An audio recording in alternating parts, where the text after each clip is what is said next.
Hello, sisters, and welcome. My name is Catalina Rivera, Dois. I'm a Feminine Mysteries mentor and hold the space here at the Fascinating Feminine Flow. And today I want to dive into more of this question that was posed earlier this week of how our feminine cycle relates to the lunar cycle.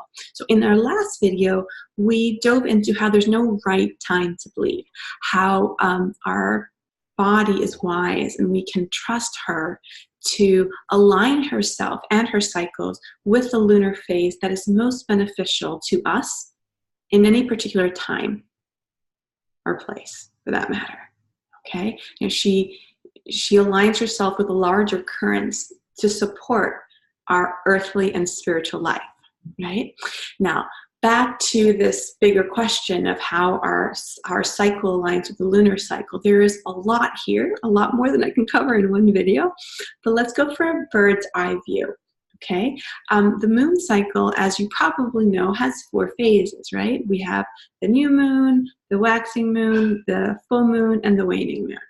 And in terms of our feminine cycle, we also have 4 phases. We have menstruation, we have our follicular phase, ovulation, and the luteal phase. Okay, now the phases of the moon, each phase has a specific energetic frequency. And if you've been following the page, you'll probably have at least an idea of this with all the posts around the new moon, new beginnings, right? At the full moon, we're amplifying and celebrating and harvesting.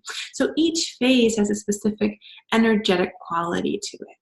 And our feminine cycle as well.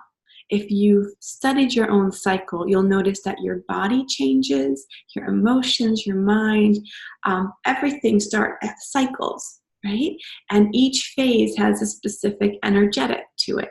Now, these cycles are mirrors, these phases, the lunar and the feminine cycles are mirrors of each other. You can draw lines of comparison, of similarities, of resonance. Okay? So the new moon, energetically is very similar to our menstrual phase. Okay? Our waxing moon is very similar in terms of energetic qualities to our follicular phase. The full moon is very similar energetically to your ovulation, and the waning moon to the luteal phase. Now, this is information you probably can find on the internet anywhere, right? It's something that has been studied and felt by women for a very long time. Okay, and if you study your own body, you will start to kind of feel into these similarities. Now, where a lot of people get mired up and where we start to head into trouble is when we've subscribed to the previous myth that there's like a right time or a right way for these 2 phases to interact. Our mind tends to be very rigid. So the most common response is that, okay, these are similar, then like I should bleed on the new moon and I should be ovulating on the full moon, and like these two cycles need to kind of mesh exactly like mirrors. And the reality is that that's not true.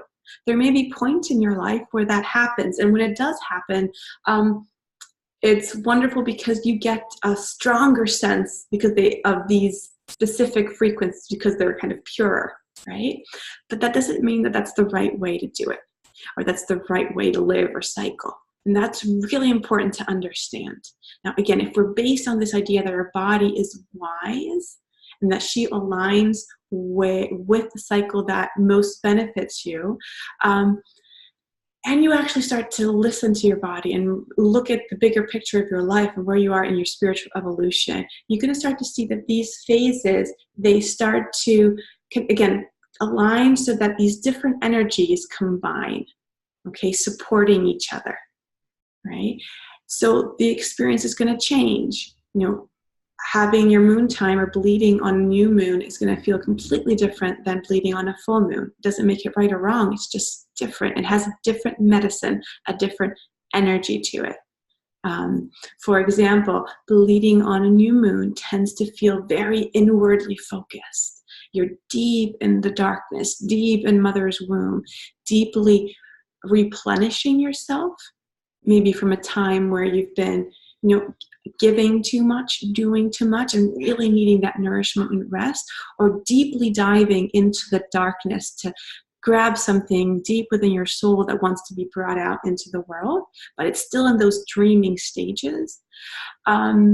And then bleeding on a full moon tends to be more, even though it's still inwardly focused because you are in that kind of new moon energy within your body. The fact that on the full moon, there is an amplification that happens. There is more energy. It tends to be more expansive. It tends to be more about bringing your medicine, birthing your medicine out into the world. So it's going to change. And it doesn't mean one is right or wrong. It just means it's different. And learning to work with your cycle, more than anything, is about understanding your own body, understanding the lunar cycle, and becoming aware of how these different energetic frequencies, different currents, are merging within your body to support you on your journey. Okay. Now, of course, this is easier said than done because our mind wants it to be clear. You know, we want little boxes that we can kind of fit into. But what has been true for me in the many years I've been doing this, I've been working with women, deeply connecting to my, not only the lunar cycle, but my own feminine cycle, and deeply immersed in the blood mysteries, which definitely catalyzes your awareness of the wisdom that we hold in the body, in our body, and our connection to nature. The more it becomes about, again, learning how to become aware of these currents and the magical dance that happens between the moon and your own body, and learning to surrender and trust these different currents within you, and just magic just happens when you can fully surrender yourself to these different phases.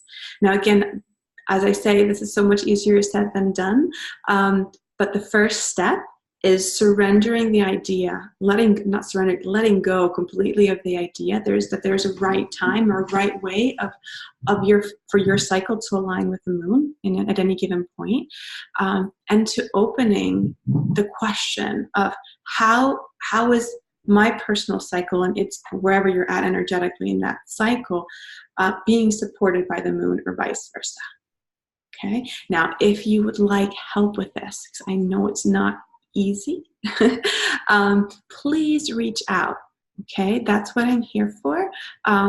Let me know if I can be a resource person and give you some personal mentoring on how to start to decode, your own body and the cycles. You can just click on the link that I will place with this video, and let's have a conversation to see how I can support you in really learning to navigate your cycle and the moon, because it is definitely a beautiful, beautiful thing.